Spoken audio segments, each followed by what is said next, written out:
제가 아주 어렸을 적의 일입니다. 그 시절에는 자가용은 아주 희귀했고 또 오토바이도 드물었습니다. 자전거 정도 가지고 있으면 제법 괜찮았죠. 자전거가 평지를 갈 때는 아주 싱싱 잘 달렸습니다. 그런데 문제는 언덕을 올라갈 때였습니다. 그럼 오히려 내려서 자전거를 끌고 올라가야 합니다. 여름철에는 비지땀이 줄줄 흐르지요. 그러던 어느 날 이상한 자전거 한 대를 목격했습니다. 언덕을 아주 가뿐히 올라가는 것이었습니다. 소리가 좀 나기는 하지만 어떻게 된 걸까요? 발동기가 달려 있었습니다. 그 시절에는 모터를 발동기 그렇게 불렀습니다. 어린 마음에 그 자전거가 얼마나 신기하고 부럽던지 나중에 알고 보니까 발동기의 힘으로 간다라는 것이었습니다. 오늘은 교회 절기상 성령 강림 주일입니다. 오순절 그렇게 부르기도 하죠. 그 이유는 부활절부터 50일째 되는 날에 성령 강림이 이루어졌습니다. 그래서 오순절 절기와 맞춰서 그렇게 부르기도 합니다. 그 역사적인 기록은 사도행전 2장에 나옵니다. 참고하시면 되겠습니다. 성령은 하나의 힘이 아니죠. 하나님 자신입니다.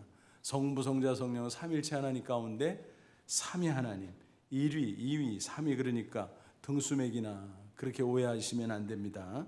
단순히 구별하는 뜻이 있습니다. 삼위 하나님은 동등하십니다. 동일하십니다. 하나님이십니다. 그런데 그 중에서 성령에 대해서 오늘 살펴보고자 하는 것입니다. 성령은 하나님 자신으로서 구약시대에도 계셨죠. 그뿐 아니라 거슬러 올라가 영원전부터 계셨습니다. 그런데 성령 강림 사건 이후에 그 존재는 그대로지만 역사하는 방식이 좀 달라졌다라고 하는 것입니다. 마치 이런 거예요. 성자 예수님의 경우도 어때요? 구약시대 성탄 이전에는 어땠나요? 말씀으로 계셨죠. 그러다가 성탄 이후에 인간으로 계시고 지금도 부활 승천하신 모습으로 계시는 것입니다.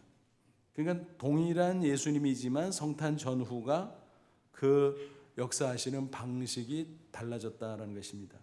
성령 강림도 마찬가지입니다. 그 전, 그 후가 달라진 거지요.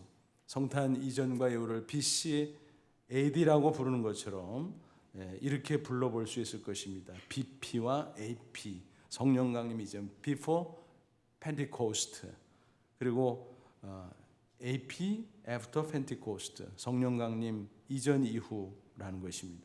그래서 성령 강림 이후는 그 전에 비해서 동일한 성령이지만 그 역사하심이 더 풍성하게 나타난다라고 하는 사실입니다. 그래서 핵심 내용만 간단히 정리해드리면요. 성령 강림 이전에는 특정한 사람에게만 성령이 임했어요. 예를 들면 왕, 선지자, 제사장 이런 사람들에게. 그런데 이후에는 어때요? 우리 모든 그리스도인 각자에게 성령이 임하십니다. 놀랍죠? 또 이전에는 외적으로 주로 역사하셨는데 이후에는 내적으로 주로 역사하십니다.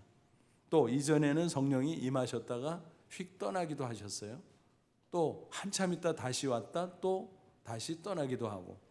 그런데 이후에는 항상 오셔서 내주하십니다. 우리 속에 들어와 아주 사세요. 그리고 결코 떠나지 않으십니다. 이런 식으로 성령의 역사하심이 풍성해지고 좀 달라졌다라고 하는 것입니다. 어쨌든 성령 강림 사건은 너무 중요합니다. 그래서 그 이후 오늘 이 신약 시대를 가리켜서 성령의 시대라고 부르기도 합니다. 그 성령으로 말미암아 우리가 구원받았습니다. 그래서 우리 영혼이 죄로 죽어 있었는데 거듭났죠. 중생이라고 하죠. 그리고 그 성령으로 말미암아 죄를 깨닫게 됐어요. 스스로는 내가 왜 죄인이야라고 반발하지만 성령이 임하면 내 죄가 깨달아집니다. 회개합니다. 그리고 예수님을 나의 구주로 믿게 됩니다. 그 믿음으로 우리는 죄와 사망에서 구원받고 영생을 얻게 된 것입니다. 그뿐이 아니라 하나님의 자녀가 된 이후에 옛사람의 성품에서 벗어나 이제는 예수님을 닮은 새 사람의 성품으로 계속 변화되고 또 변화됩니다. 그 과정을 성화라고 하죠. 그 과정도 성령의 역사로 가능하다라는 것입니다. 이런 여러 가지 성령의 역사 가운데 중요한 한 가지 우리가 잊지 말 것은 뭐냐 하면 우리의 삶의 현장에서 힘과 능력을 부어주신다라는 것입니다. 말하자면 인생의 원동력을 제공해 주시는 것입니다. 우리 인간적인 힘과 노력으로 안 되는 게 얼마나 많아요. 그러나 성령의 능력으로 힘을 부어주시면 그 힘으로 새 힘이라고 부를 수 있는데 우리는 넉넉히 승리할 수 있다는 것입니다. 서두에서 자전거의 발동기란 이야기를 그래서 드린 겁니다. 성령이 우리에게 임하신 건 마치 우리 인생의 발동기를 달아놓은 것과 같다. 그렇게 이해하시면 되겠습니다. 오늘 성령 강림주일을 맞이해서 우리 인생에 이 성령으로 인한 발동기가 달려있다. 그 사실을 꼭 확인하시길 바랍니다. 그래서 성령의 능력을 소멸하지 말고 그 능력으로 충만케 되셔서 험한 세상 살지라도 꼭 승리하시기를 주님의 이름으로 축원합니다. 먼저 세상이 얼마나 험한가 우리가 뭐 다 공감하고 느끼지만 좀 생각해 보지요. 세상은 어떤 곳입니까? 원수 사탄이 득세하는 곳입니다. 또 악의 세력이 득실거리는 곳입니다. 죄로 인해서 혼란스럽고 무질서와 혼돈이 도처에 있습니다. 그와 더불어서 사건 사고가 곳곳에서 발생하고 질병과 고통도 가득합니다. 그 가운데 우리가 인간적으로 노력을 해보고 힘쓰고 또 한계가 있을 때 도전도 해보지만 역부족이죠. 힘에 부칩니다. 요즘 코로나19 사태로 인해서 정말 인간이 얼마나 무력한 존재인가 절감하잖아요. 야, 우리는 아무것도 아니구나. 권세가 있은들, 재물이 있은들, 그거 하찮은 것이다. 코로나 앞에 무력하다. 아무것도 아니다. 그것을 절감하고 있습니다. 이와 같이 험악한 세상을 살다 보면 시시때때로는 정말 힘들다, 힘에 부치다 그런 느낌을 갖게 되는 것입니다. 심해지면 의기소침하고 또 좌절감에 빠질 수밖에 없는 거죠. 정말 안타까운 일이 아닐 수 없어요. 그래도 우리는 다행이죠. 왜냐하면 전능자 하나님 우리의 아버지, 나의 아버지가 되어주시기 때문입니다. 우리가 기도하면 주께서 들으시고 응답하시고 도와주세요. 특별히 성령을 통해서 도와주신다는 사실입니다. 마치 발동기를 달아 주시듯이 전능하신 그 능력으로 우리에게 새 힘을 부어 주시는 것입니다. 그래서 언덕에서 낑낑거리며 살았던 우리가 언덕을 가뿐히 올라가듯이 승리의 인생을 살아갈 수 있는 것입니다.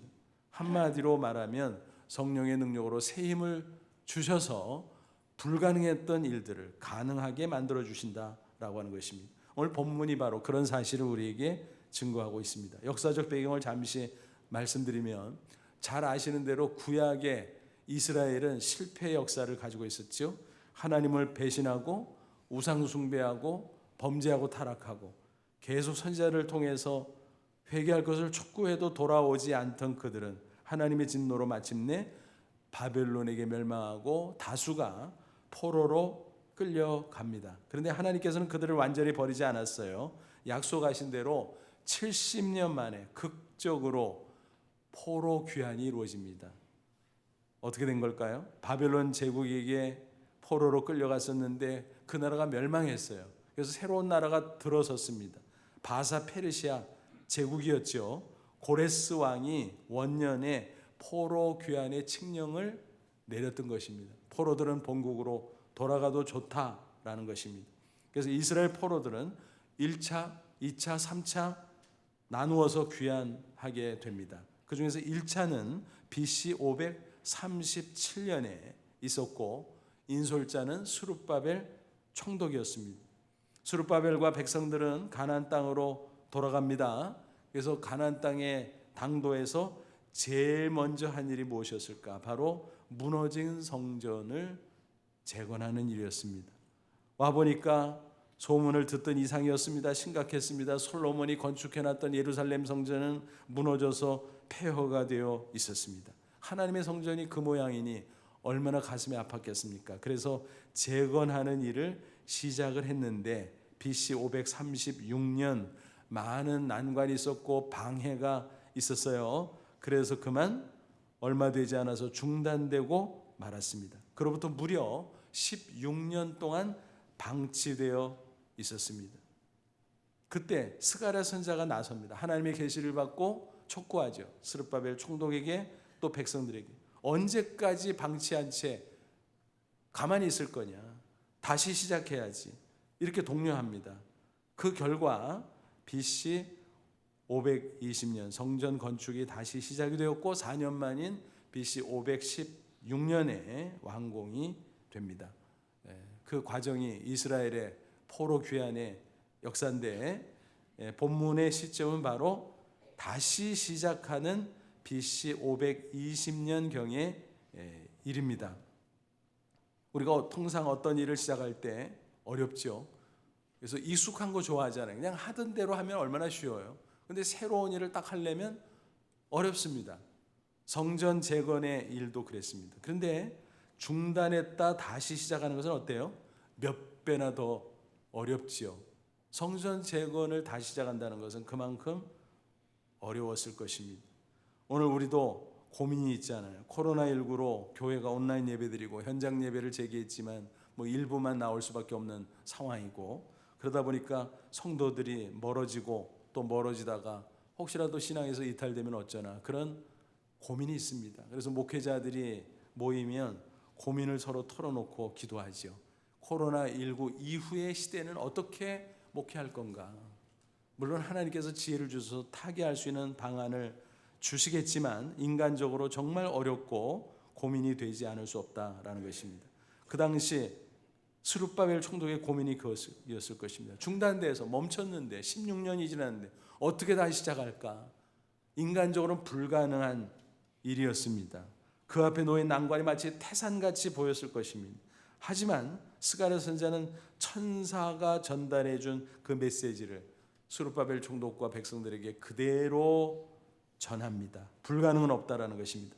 오늘 본문이지요. 한 절 제시해 드렸는데 4장 6절 같이 한번 읽어보겠습니다. 그가 내게 대답하여 이르되 여호와께서 스룹바벨에게 하신 말씀이 이러하니라. 만군의 여호와께서 말씀하시되 이는 힘으로 되지 아니하며 능력으로 되지 아니하고 오직 나의 영으로 되느니라.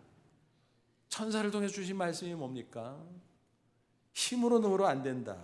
여기서 힘은 좀 스케일이 큰 차원의 힘이죠. 경제력, 군사력, 국가적인 힘이죠. 또 능력은 개인적인 것입니다. 그래서 개인적인 역량, 실력, 재능, 노력 등등.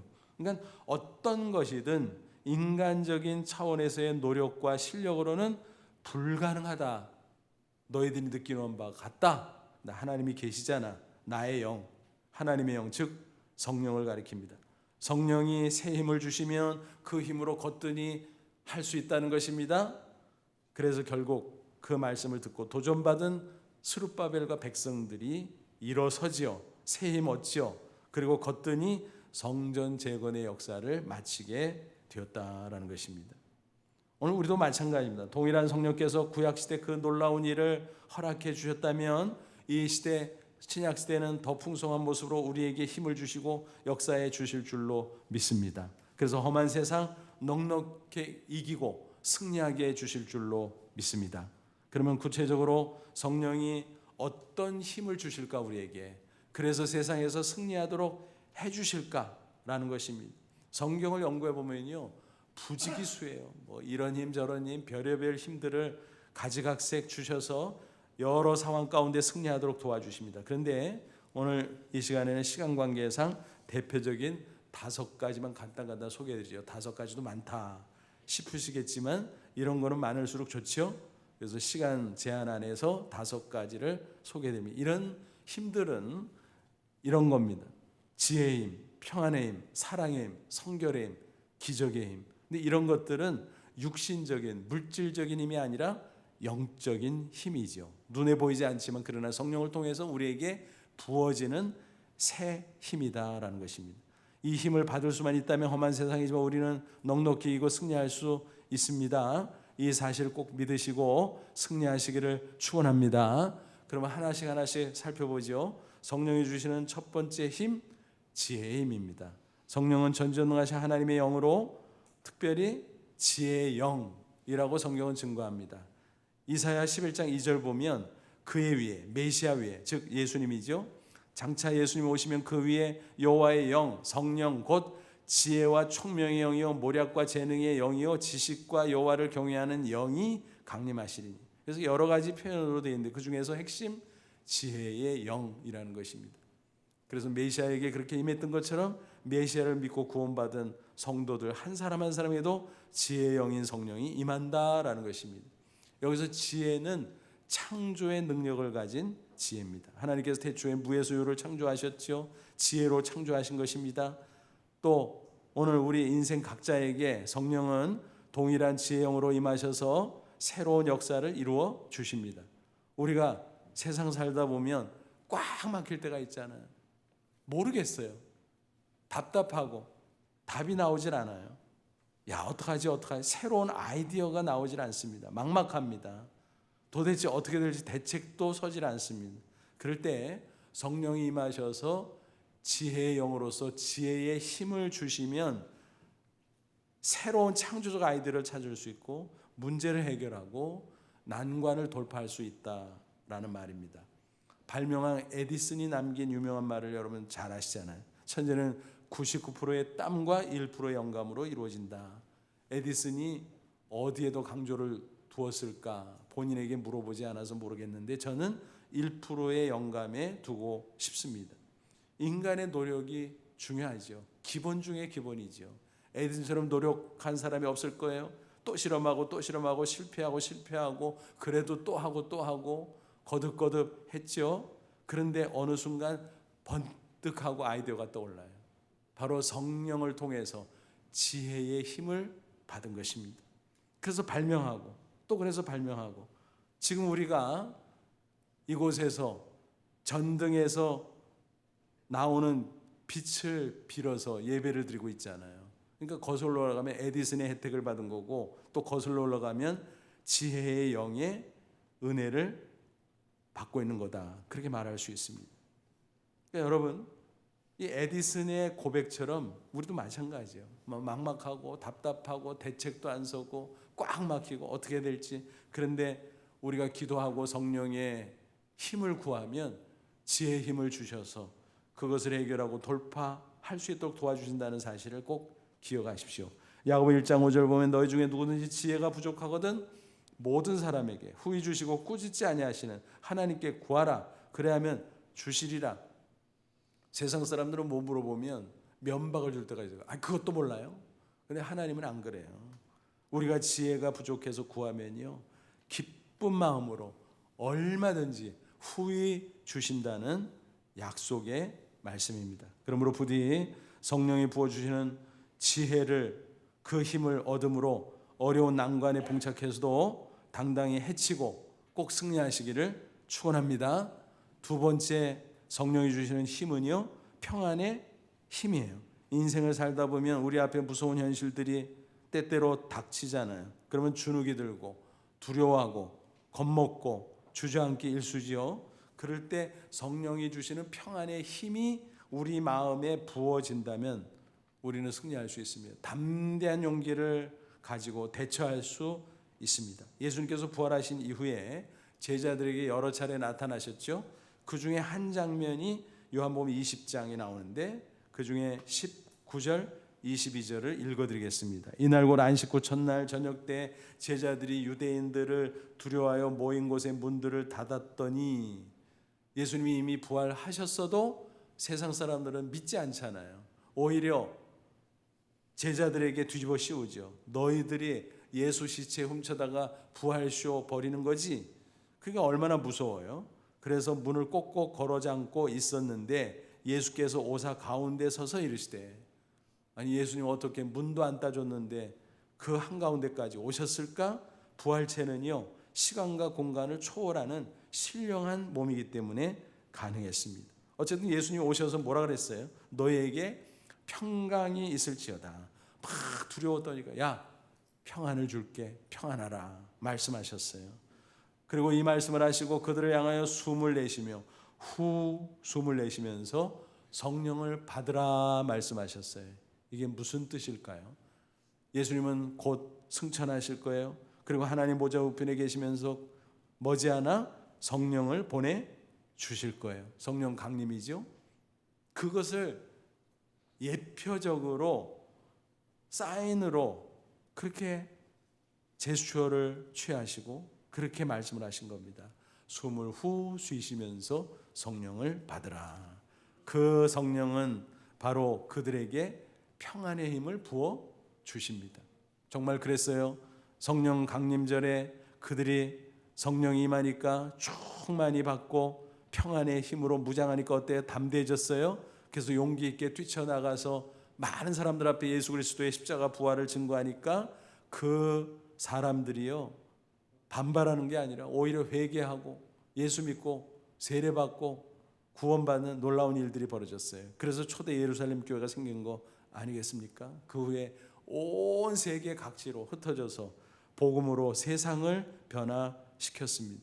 여러분, 이처럼 우리가 두려움을 극복하고 성령을 통해 주시는 평안의 힘으로 무장하면 우리는 용기 있게 어떤 일도 감당할 수 있음을 기억하시기를 바랍니다.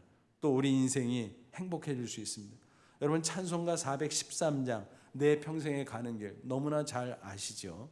그 작시자는 스페포드입니다. 그는 유능한 변호사였어요. 또 장로교의 신실한 장로였습니다. 그의 가정에는 부인이 있었고 네 딸이 있었습니다.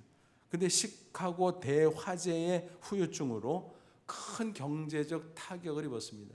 파산 지경이었습니다. 그래서 그 일들을 하나하나 수습하는데 너무 지친 나머지 이 일만 처리하고 일단은 쉬자. 일단은. 그래서 가족 여행을 계획했는데 아내와 네 딸을 프랑스 여객선에 태워서 유럽으로 먼저 보냅니다. 그리고 자기는 남은 일을 다 수습한 후에 이제 따로 가서 합류하자 이렇게 생각을 했습니다. 그런데 웬걸 먼저 떠난 배가 대서양을 항해하던 중 영국 배와 충돌해서 승객 226명이 사망하는 대참사가 벌어졌습니다. 그 소식을 들었는데 부인은 겨우 구조됐지만 내 딸은 사망하고 말았다라는 것이었습니다. 급거 현장으로 달려갔습니다. 그리고 부인을 만났는데 그 만남으로 위로가 되질 않았어요. 내 딸을 생각하면 가슴이 찢어졌습니다. 부인과 함께 귀국하는 길에 수몰한 수역으로 통과할 때 가슴이 찢어지기만 했습니다. 어떡하지? 여러분 얼마나 처참합니까? 그런데 성령께서 그의 마음을 만져주었습니다. 그리고 생각나게 하셨습니다. 내 딸이 천국 가 있다. 너 곧 만날 거다. 그러면서 생각해 보니까 얼마 전에 무디 전도집에 온 가족이 같이 참석했었는데 그 딸들이 한결같이 다 예수님을 확실하게 영접하는 모습을 보여주었습니다. 그 생각이 딱 난 거예요. 맞아. 나도 불온간에 이 세상 떠날 텐데 그러면 우리 사랑하는 딸들과 만나겠지. 그런 확신이 드니까 마음이 평안해졌습니다. 성령께서 부어주시는 평안의 힘으로 그 마음이 가득 찼던 거죠. 그러자 감동이 밀려왔습니다. 그 감동을 담아 이 노래를 짓게 되었다라는 것입니다. 내 평생 가는 길 순탄하여 늘 잔잔한 강 같든지 큰 풍파로 무섭고 어렵든지 나의 영혼은 늘 편하다. 저 마귀는 우리를 삼키려고 입 벌리고 달려와도 주 예수는 우리의 대장되니 끝내 싸워이라. 내 영혼 평안해. 여러분 어떻게 그런 극한적인 상황에서 이 아름다운 평안의 노래를 지어 부를 수가 있었겠습니까?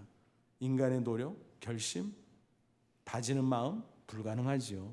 성령께서 평안의 힘을 부어줄 때 가능한 놀라운 역사였던 것입니다. 그러므로 부디 험악한 세상을 살면서 저와 여러분도 때때로 어려운 일 만나지만 결코 낙심하지 말고 두려워하지 말고 성령을 바라보십시오. 그리고 기도하십시오. 그래서 성령이 주시는 평안의 힘을 얻으십시오. 그 힘으로 꼭 승리하시기를 축원합니다. 세 번째 성령이 주시는 힘은 사랑의 힘입니다. 인생을 살다 보면 인간관계가 참 어렵습니다. 어쩌면 우리 인생의 상당한 부분이 인간관계로 구성되어 있는지도 몰라요. 그죠? 그래서 뭐 환경 조건 좋아야 행복하다 그러는데 사실은 그보다 인간관계가 좋아야 행복할 수 있습니다. 근데 인간관계 좋으면 어떻게 돼요? 용서해야 되고 사랑해야 돼요. 이게 안 돼요. 이게 안 되는 거예요. 그래서 괴로울 때가 많습니다. 여러분, 용서하지 못하면 제일 손해보는 사람이 누구예요? 나 자신이에요. 상대방이 아니에요. 사랑하면요, 누가 제일 기쁠까요? 나 자신이에요. 상대방보다 내가 더 기쁜 거예요. 근데 이게 잘 안 되니까 참담하죠. 우리는 죄인의 본성상 용서 사실은 어렵다기보다 불가능해요. 사랑 불가능해요. 하지만 성령이 부어주시는 사랑의 힘을 얻을 수 있다면 얼마든지 가능하다라는 것입니다. 로마서 5장 5절은 이렇게 증거합니다. 우리에게 주신 성령으로 말미암아 하나님의 사랑이 우리 마음에 부은 바 되미니, 성령이 내 안에 계시면서 사랑의 힘을 부어주신다 라고 하는 거예요. 그럴 때 용서할 수 있고 사랑할 수 있다는 것입니다. 여러분, 순교자 스데반을 보세요. 그는 사방에서 날아오는 돌에 맞아 피투성이가 돼서 죽어가면서도 원수들을 용서합니다. 그리고 천사처럼 아름다운 모습 그들을 축복하며 죽어갑니다. 여러분, 그 사랑임이 어디서 왔겠습니까? 사도행전 7장 55절 지난 주일에도 인용했는데 그때는 승천하신 예수님에 집중해서 말씀드렸는데 오늘은 동일한 구절이지만 성령에 집중해 보십시오.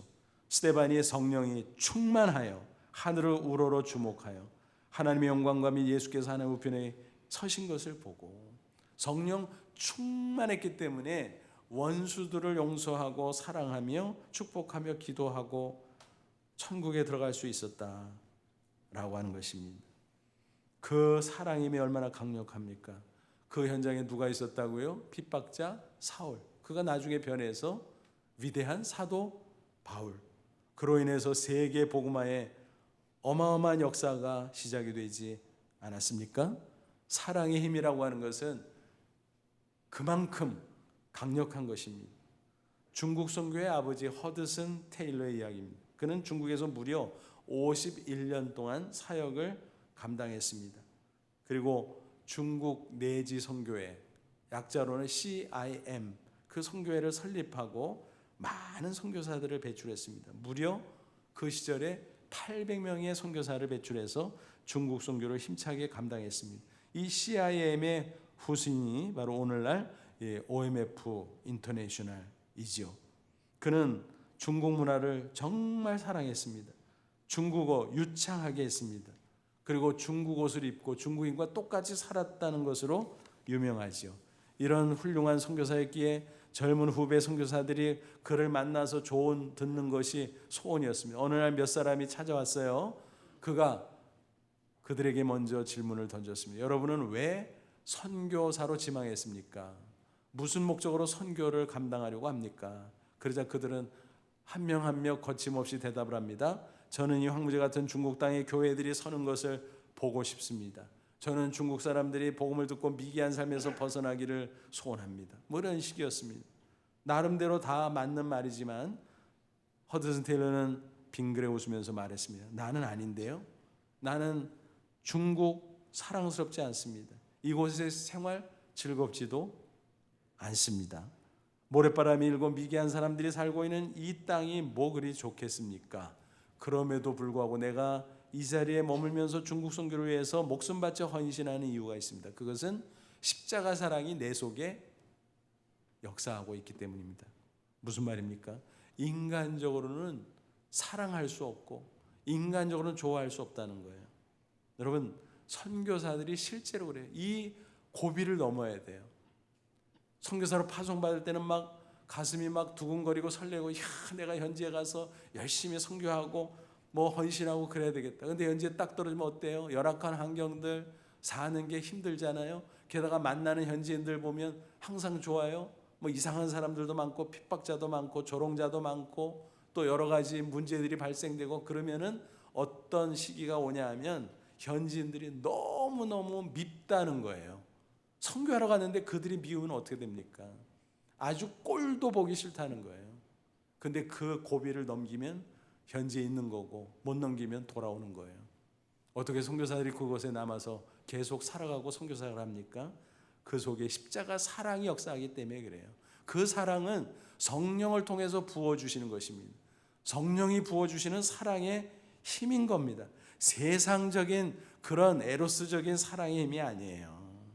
그 사랑의 힘이 있기에 선교가 가능한 것입니다. 여러분, 우리에게도 그와 조금이라도 비슷한 사랑이 있다면 인간관계 속에서 얼마나 우리가 승리하고 잘할 수 있겠습니까? 행복할 수 있겠습니까? 그죠? 우리는 저마다 열심히 살아가는 것 같지만 우리 자신도 모르게 서로 상처를 주고받고 갈등 관계 속에 있을 때가 얼마나 많습니까? 그러면 객관적으로는 너무 좋은 환경이에요. 너무 좋고, 저 가운데 있으면 저절로 행복할 텐데. 근데 안 그래요. 인간관계가 얽히고 설키고 상처를 주고받고 그러면 오히려 불행해지는 거예요.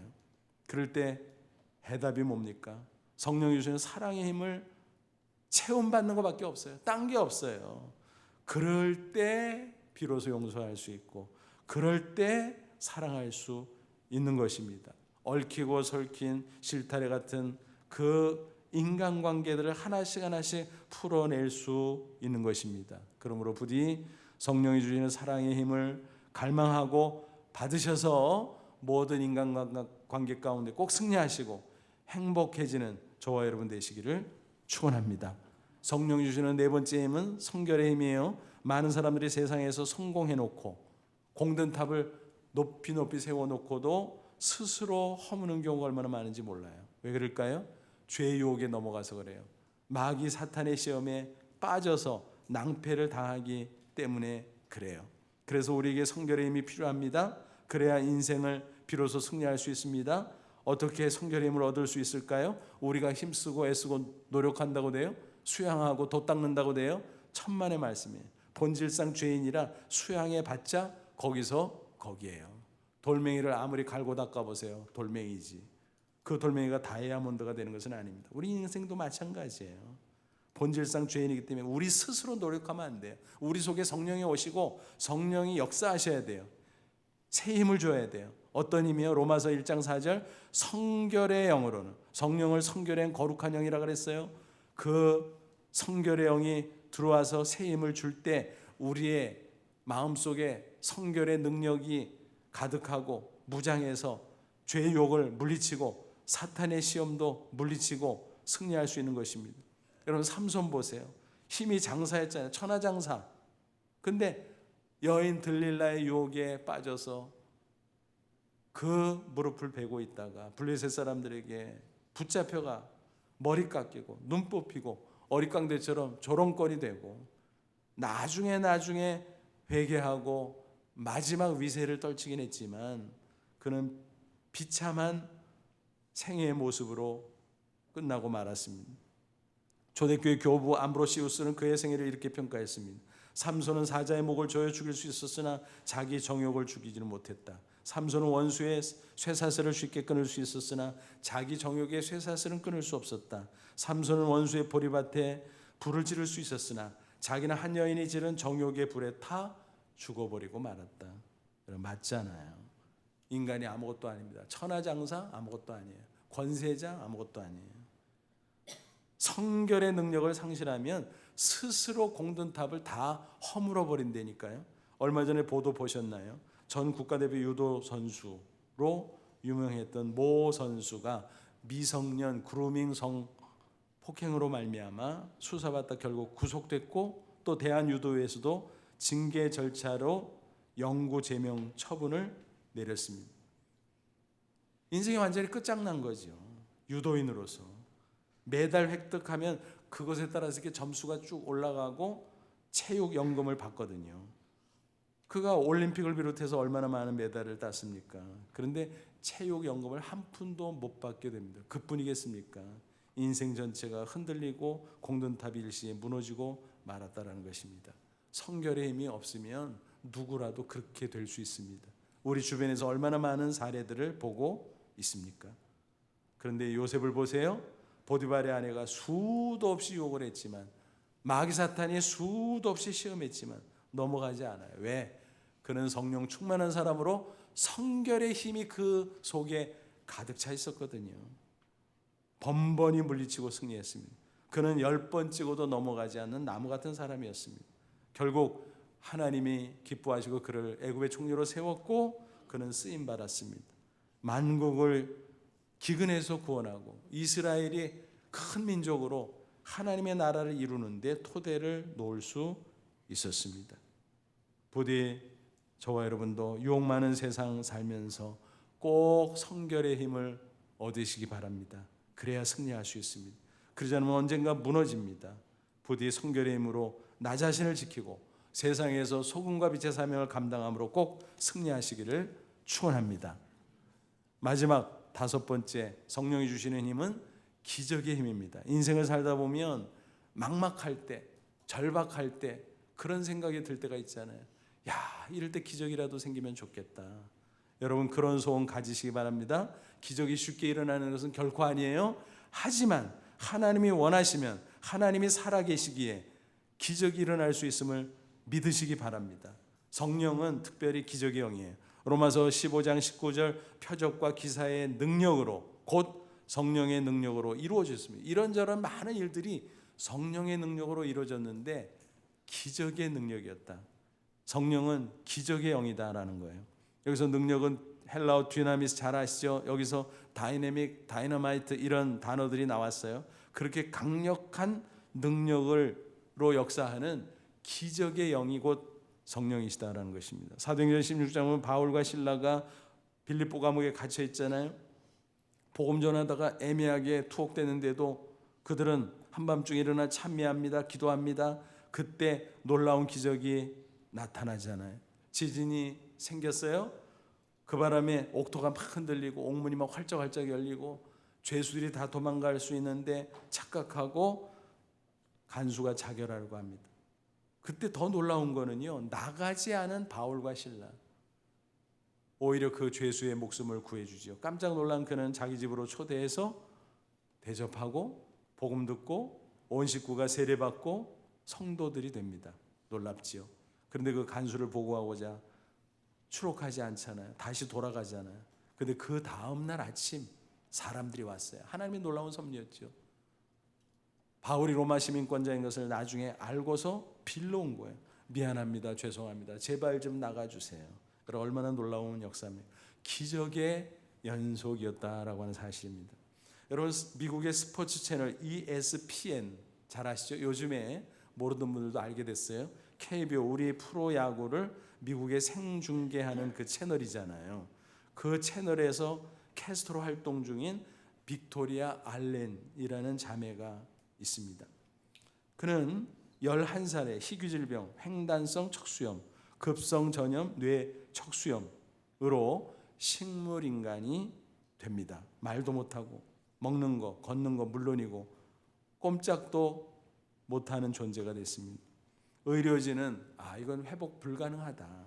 그래서 결국 뇌사 판정을 내릴 수밖에 없었습니다. 그러나 가족들은 포기하지 않았어요. 집에다 데려놓고 계속 둘러싸고 기도합니다. 또 귀에다가 말씀을 들려줍니다. 그리고 가족들이 하루 동안 살았던 일상의 이야기를 하나하나 이렇게 들려줍니다. 평시처럼. 그런데 놀라운 일이 벌어졌습니다. 4년 만에 기적적으로 깨어난 거예요. 의식이 돌아서 의사소통이 가능해질 때 그는 고백했습니다. 내가 다 들었어요. 내가 다 들었어요.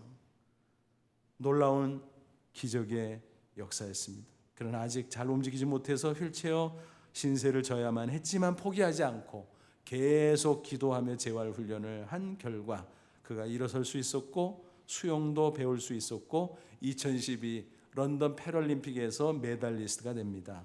그러다가 2015년 ESPN에 입사해서 캐스터로 활동할 뿐만이 아니라 지금 계속 배우, 모델, 강연자로 전국을 누비며 하나님의 기적을 증거하고 있습니다. 여러분, 성령이 임하면 기적의 힘으로 역사하면 불가능이 가능한 줄로 믿습니다. 태산같이 막힌 일이 있다고 할지라도 평지처럼 될 줄로 믿습니다. 여러분, 오늘 성령 강림주를 맞이해서 우리 자신을 각자 돌아보십시오. 내가 분명 예수 믿고 구원받은 하나님의 자녀 맞아요? 그러면 성령께서 내 속에 들어와서 내주하시고 떠나지 않으심도 믿으시기 바랍니다. 내 삶의 현장 가운데 함께 하심을 믿으시기 바랍니다. 비유하면 발동기 달아놓고 우리에게 힘 주시는 거예요. 무슨 힘을 준다 그랬어요? 지혜의 힘, 평안의 힘, 사랑의 힘, 성결의 힘, 기적의 힘, 그리고 가지가지 힘들을 부어 주십니다. 암조로 그렇게 부어주시는 성령의 그 놀라운 힘들을 의지해서 험한 세상 당당히 이기고 승리하며 사는 저와 여러분 되시기를 축원합니다. 기도하겠습니다. 하나님 아버지 감사합니다. 오늘 성령 강림절 이렇게 주 앞에 엎드려 기도하고 또 말씀 들은 대로 결단합니다. 성령님 이미 내 속에 와 계신 줄로 믿습니다. 힘을 주옵소서, 새 힘을 주옵소서, 지혜와 평안과 사랑과 성결과 기적의 힘을 주옵소서. 그래서 험한 세상이지만 당당히 승리하게 하옵소서. 오늘 특별히 이제 학습, 입교, 세례 예식을 거행합니다. 하나님 임하셔서 이 자리에 성령으로 역사하시고 귀한 분들 성령으로 거듭나고 인침받고 물로 세례받고 하나님의 사람들로 굳게 세워지는 복된 시간 되게 하옵소서. 예수님의 이름으로 기도하옵나이다. 아멘.